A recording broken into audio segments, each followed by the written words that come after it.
우리 좌우에 계신 분들과 인사하겠습니다. 잘 오셨습니다.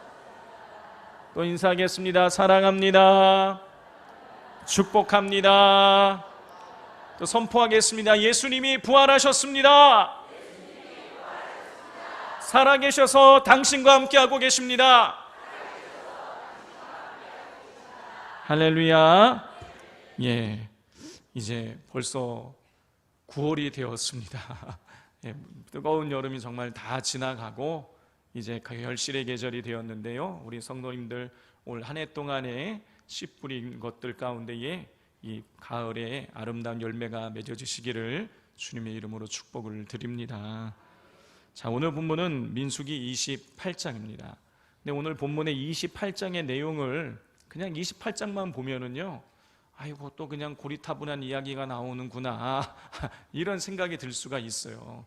그런데 이것을 26장과 27장과 우리가 연관해서 이걸 읽어보면 이 안에 정말 깊은 의미가 있다는 것을 우리가 발견할 수가 있습니다.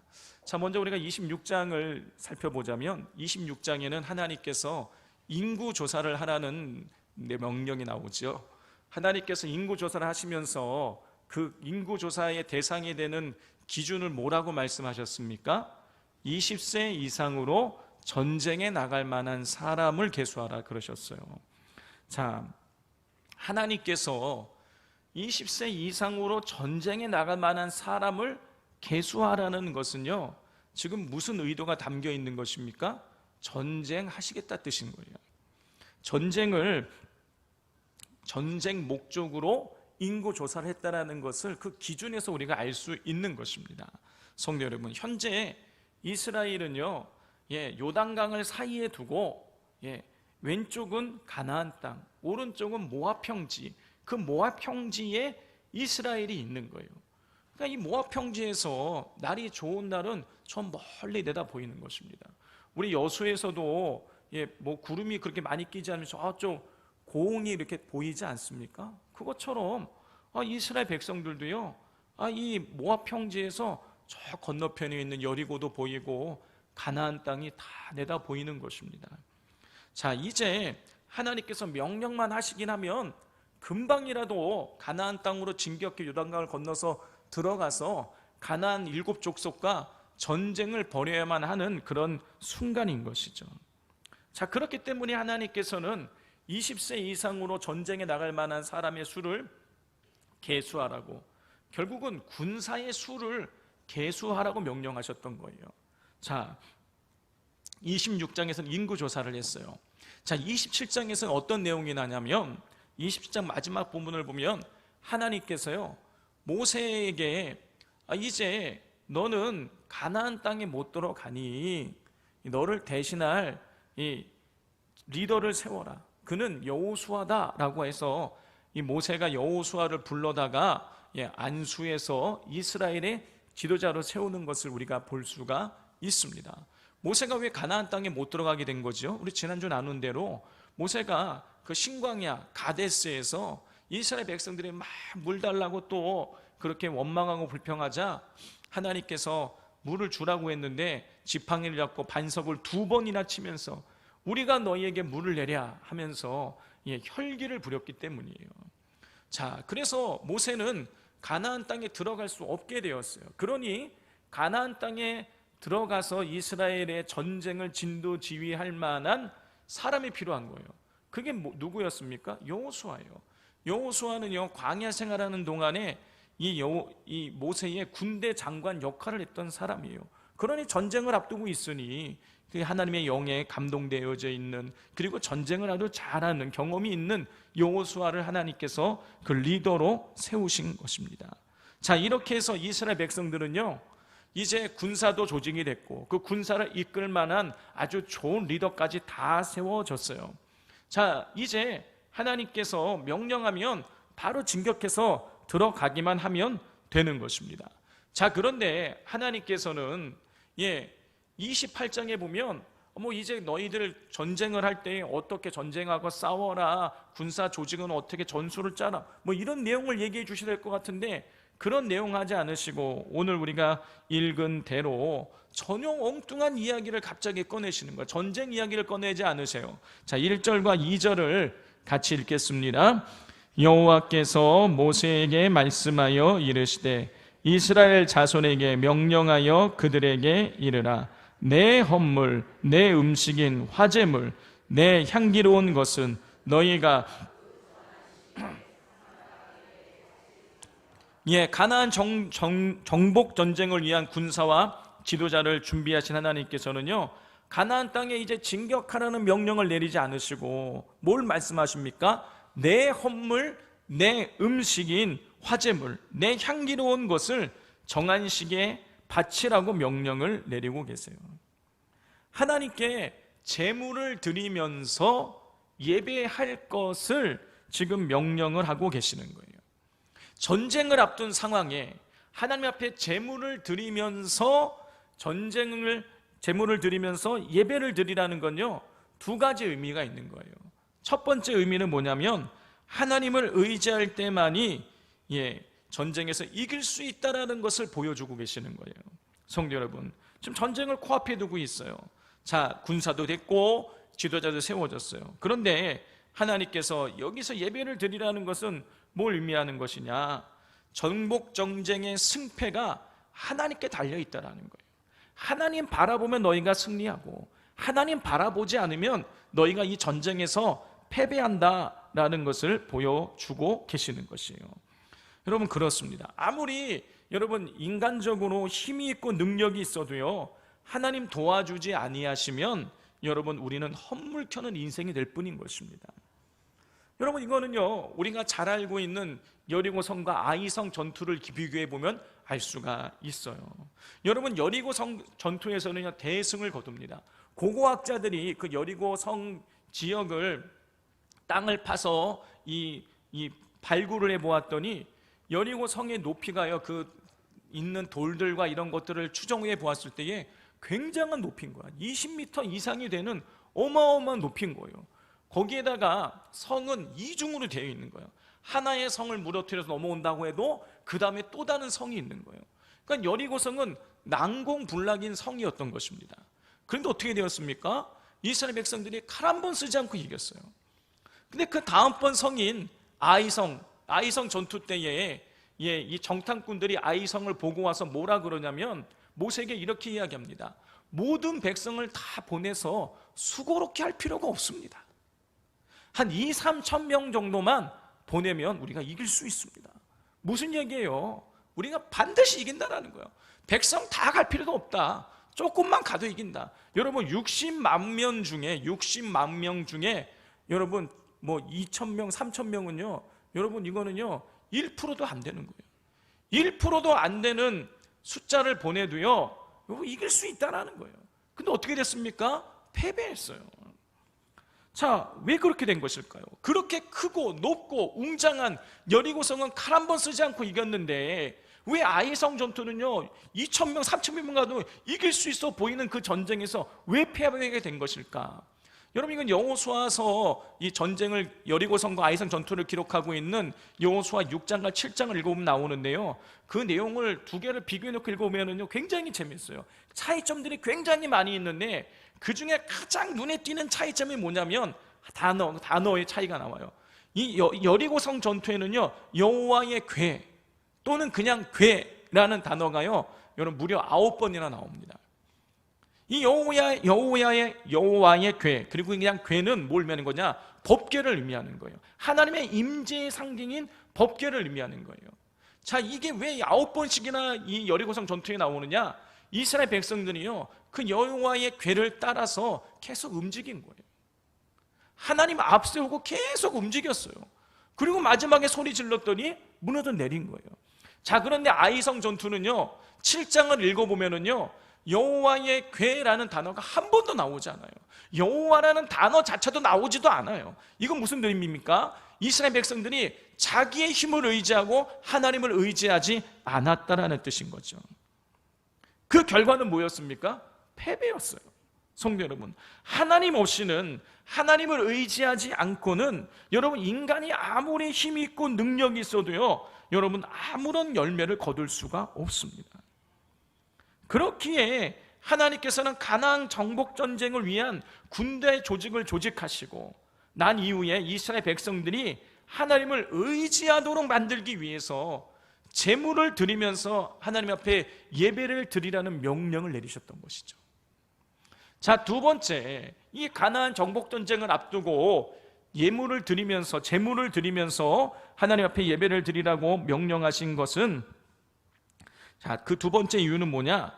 모든 것이 이스라엘이 출애굽해서 여기까지 와서 가나안 땅을 차지하게 되는 이 모든 것이 다 하나님의 은혜로 되었음을 알게 하기 위해서인 거예요.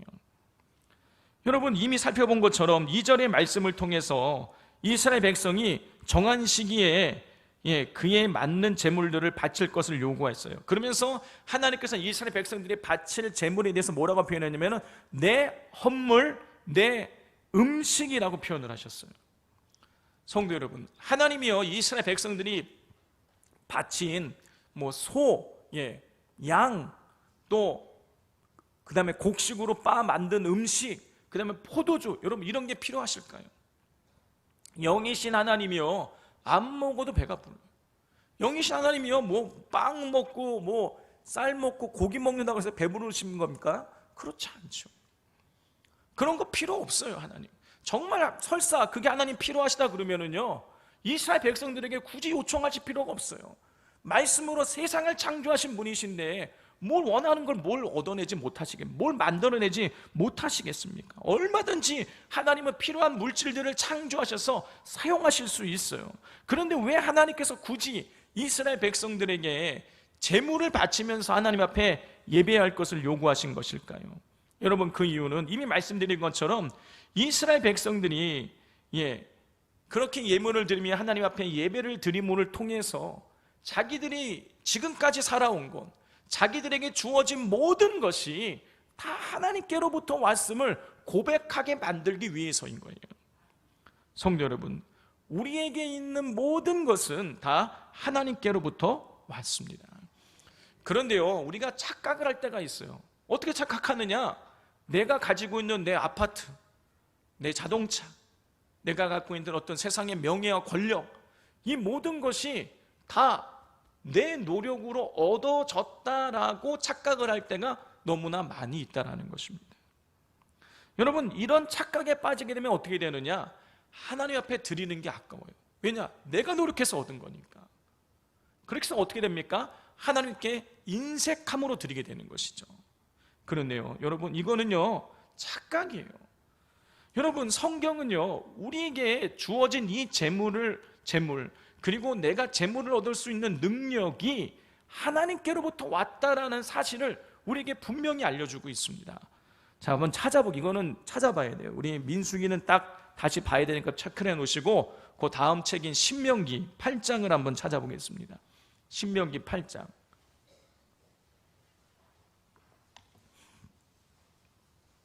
민수기 다음에 신명기입니다. 창출 레민신. 신명기가 성경에 반드시 있습니다. 자, 신명기 8장 17절과 18절. 제가 17절 읽고 18절을 같이 읽겠습니다. 그러나 내가 마음에 이르기를 내 능력과 내 손의 힘으로 내가 이 재물을 얻었다 말할 것이라. 내 하나님 여호와를 기억하라. 그가 내게 재물 얻을 능력을 주셨습니다. 이같이 하심은 내 조상들에게 맹세하신 언약을 오늘과 같이 이루려 하심이니라. 아멘. 하나님께서는요 내 능력과 내 손으로 재물을 얻었다고 착각하는 사람들에게 뭐라고 말씀하셨습니까? 여호와를 기억하라. 여호와를 기억하라고 말씀하셨어요. 왜 그러냐면, 왜 여호와를 기억하라고 말씀하신 거냐면 재물을 얻을 수 있는 능력을 하나님이 주셨기 때문인 것이에요. 여러분, 우리가 노력해서 우리가 재물을 얻고 우리가 누리고 있는 것처럼 보이지만, 내가 잘나서 할 수 있다고 생각하지만 여러분 그렇지 않습니다. 하나님이 허락하지 아니하시면 아무것도 얻을 수가 없는 거예요. 헛물켜게 되는 것입니다. 그렇기 때문에 하나님께서는 이스라엘 백성들에게 백성들의 그 재물을 내 헌물, 내 음식, 내 것이라고 부르시면서 이스라엘 백성들에게 재물을 하나님 앞에 드리라고 당당하게 요구하실 수가 있으신 것이죠. 성도 여러분, 우리가 재물을 얻을 수 있는 능력을 주신 분은 하나님이세요. 여러분, 이렇게 본다면 우리에게 있는 모든 것, 내가 입고 있는 옷, 내가 살고 있는 집, 차, 신발, 모든 것이 다 하나님께로부터 주어진 것입니다.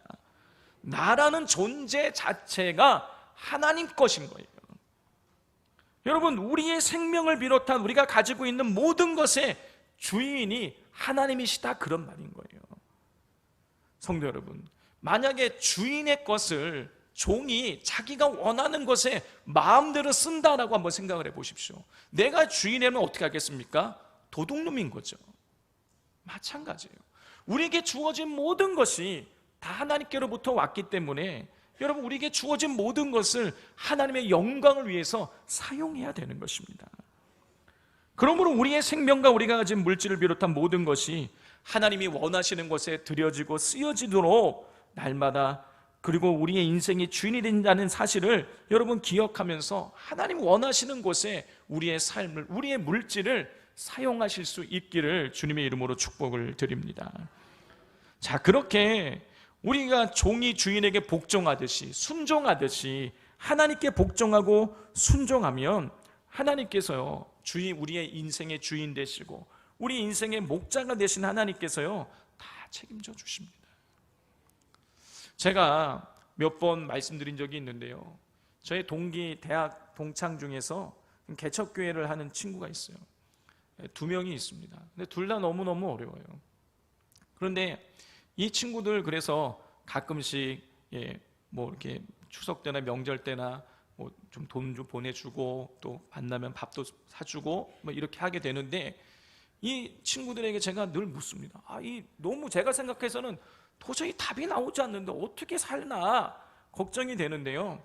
근데 이 두 친구들이 뭐 유학도 갔다 온 친구도 있고요, 학교에서 수석으로 졸업하고요, 뭐 다 정말 저보다 다 잘난 친구들인데, 이 개척을 했는데 교회가 성도님들이 많이 없으신 거예요. 그렇지만 이 친구들이 정말 열심히 하나님 의지하면서 열심히 기도하고 있어요. 그랬더니 이 친구들이 한결같이 하는 고백이 뭐냐면, 하나님께서 필요한 것들을 다 채워주신다는 거예요. 한 친구는 너무너무 어려운 친구인데 우리 교회 한 권사님께서, 목사님, 제가 우리 어려운 목사님을 좀 돕고 싶습니다. 그래서 제가 이렇게 연결을 해드렸어요. 그랬더니 이 친구한테 전화가 왔어요. 그때 첫 번째 그 권사님이 이렇게 후원금을 선교비를 이렇게 보내주셨는데, 이 친구가 너무너무 놀랍다는 거예요. 자기가 그 부목사로 섬기고 있던 그 교회에서 지난 달로 선교비가 중단이 됐다는 거예요. 그래서 너무너무 이거를 지금 너무너무 힘들고 이걸 어떻게 해야 될까 생각을 하고 있는데, 하나님이 또 다 채워주셨다는 거예요.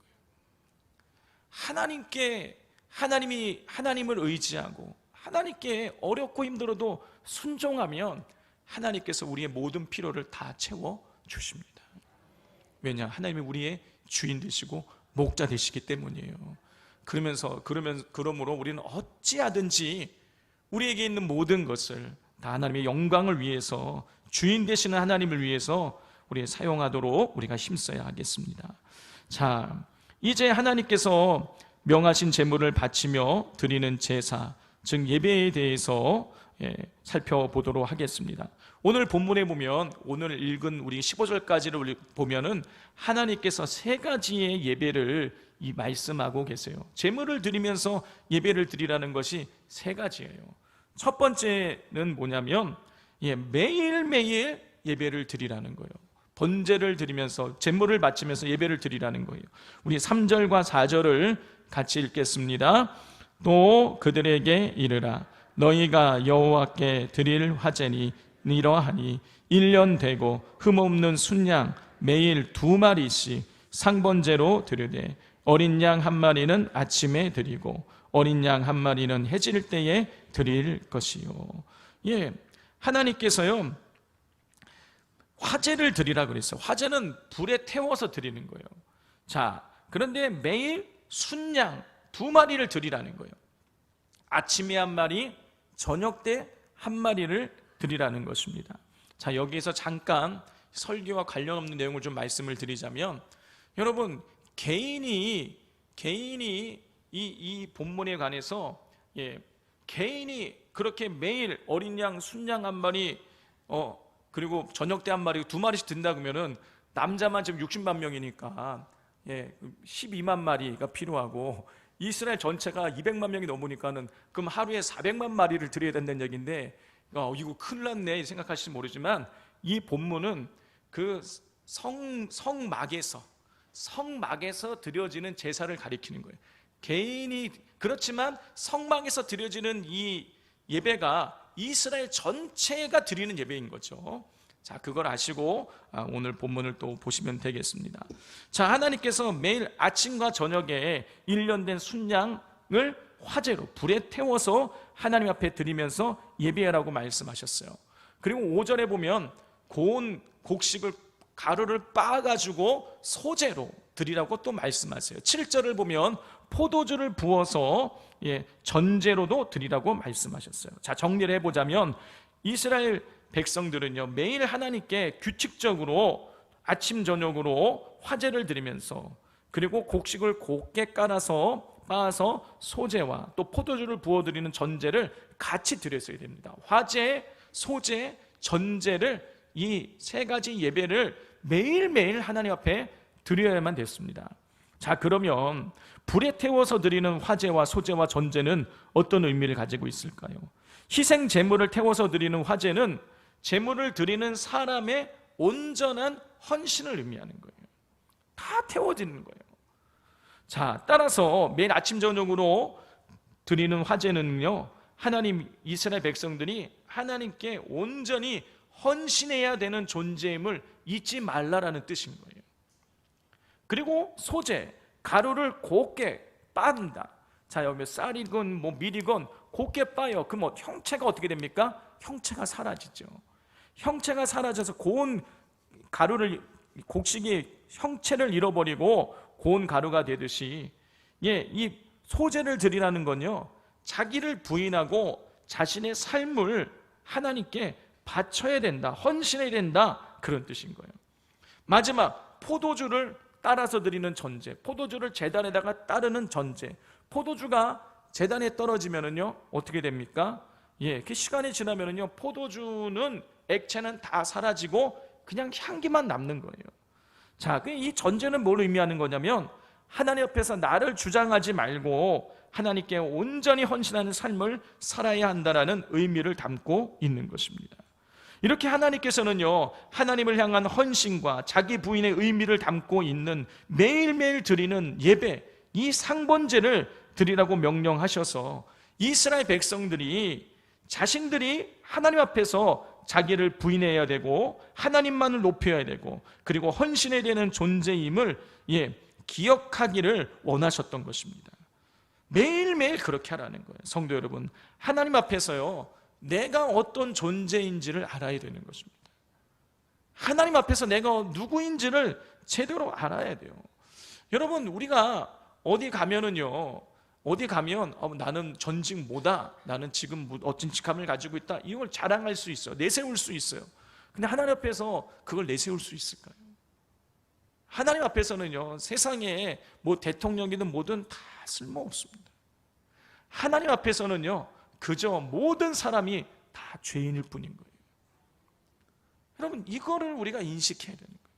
하나님 앞에서 나라는 존재 자체는 죄인에 불과하고 하나님의 은혜로만 내가 살아간다라는 이 사실, 나의 이 정체성을 분명히 할 때에만이 여러분, 우리가 하나님 앞에서 바르게 살아갈 수가 있게 되어지는 것입니다. 그래야 내가 하나님 앞에 온전하게 자기 부인이 이루어질 수 있고, 그래야 내가 하나님 앞에 헌신할 수 있게 되는 것이죠. 자, 2번째로 하나님께서 드리라고 명령하신 건요, 예배는요, 안식일이에요. 9절과 10절 같이 읽겠습니다. 안식일에는 1년 되고 흠 없는 순양 2마리와 고운 가루 10분의 2의 기름 섞은 소제와 전제를 드릴 것이니 이는 상번제와 그 전제 외에 매 안식일의 번제니라. 자, 앞서 우리는 매일매일 드리는 상번제에 대해서 얘기를 나눴어요. 상번제는요, 매일매일 드리는 거예요. 아침과 저녁으로 흠없는 양 2마리와 그리고 소제와 번제를 드려야만 됐어요. 자, 그럼 매일매일 드리는데 그럼 안식일이 되면 어떻게 할까요? 안식일에는, 즉 안식일에 또 하나님께서 이렇게 드리라고 순양 2마리와 고운 가루 10분의 2의 기름 섞어서 소제를 드리고 전제를 드리라 그랬으니, 이제 그러면 매일매일 드리는 이 상번제는 이건 안 드려도 되는 것일까요? 아니에요.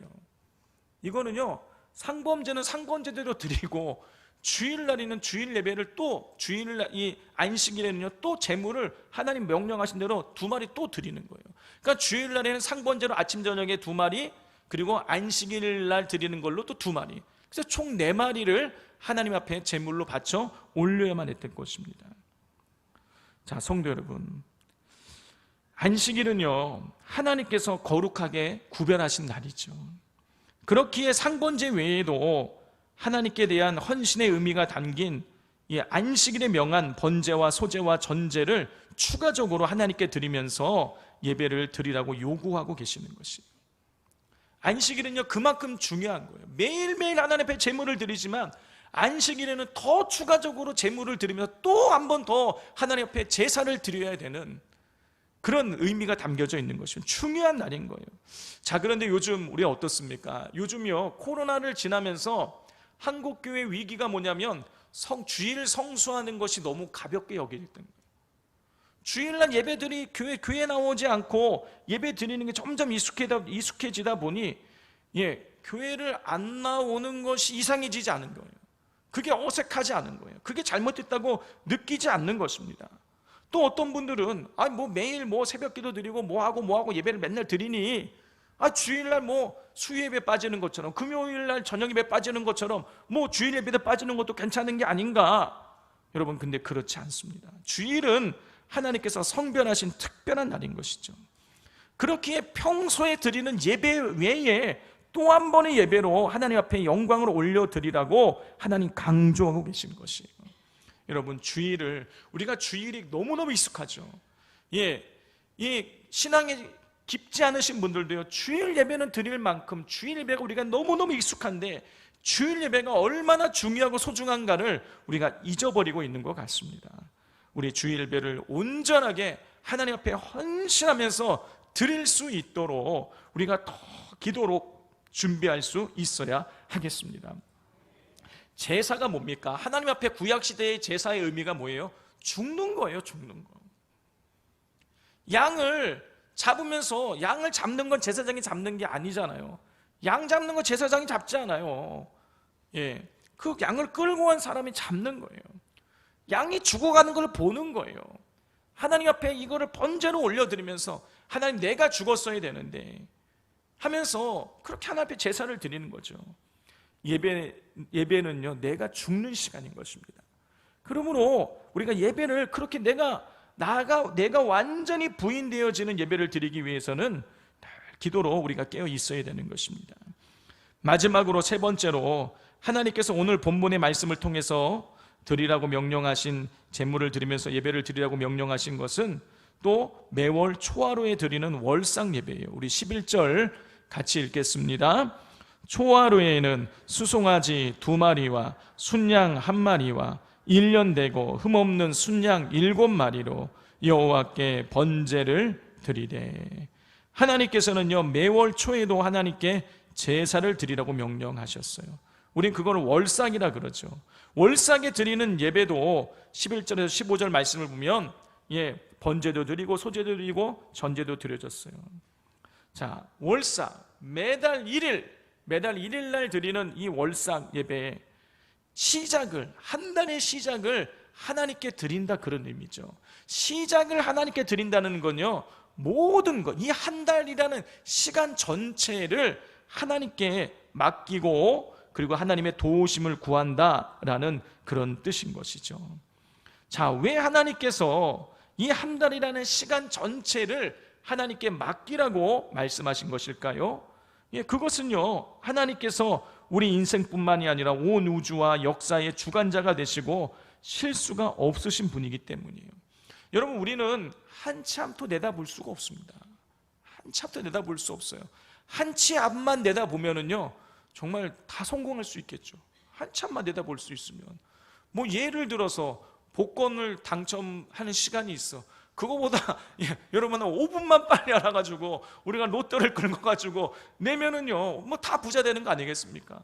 그런데요, 우리는요 그 한치 앞을 못 내다보는 거예요.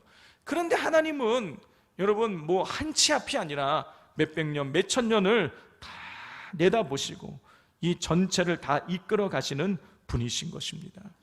그러므로 진짜 지혜로운 것은 무엇인 것입니까? 나를 의지하는 것이 아니라 멀리 내다보시고 실수 없이 모든 것을 이루어 가시는 하나님을 의지하는 것이죠. 성도 여러분, 하나님께서는 가나안 정복 전쟁을 앞둔 이스라엘 백성들에게 상번제로 매일 하나님께 하루 2차례씩 예배를 드리고, 안식일에도 하나님께 예배를 드리고, 매월 초에도 하나님께는 예배를 드리라고 명령하셨어요. 여러분, 이것의 전체 의미를 보자면 이스라엘이 하나님의 백성으로서의 정체성을 유지하라는 그런 뜻인 거예요. 하나님의 백성으로 정체성을 유지하면서 하나님을 의지할 때에만이 전쟁에서 승리할 수 있다라는 것을 이스라엘 백성들에게 깨닫게 하시는 것이죠. 자, 여기서 우리가 잊지 말아야 할 것은 약속의 땅으로 들어가고 있는 이 이스라엘은요, 하나님이 약속하신 천국에 들어가는 우리를 상징한다는 것입니다. 따라서 우리는 가나안 땅에 들어가는 이스라엘 백성들과 같이 항상 예배로 깨어 있어야 되는 거예요. 예배를 통해서 하나님과 교제를 나눔을 통하여서, 예배를 통해서 우리가 하나님의 백성이란 정체성을 잃지 않을 때에 우리는 천국에 바로 곧장 들어갈 수 있게 되어질 것입니다.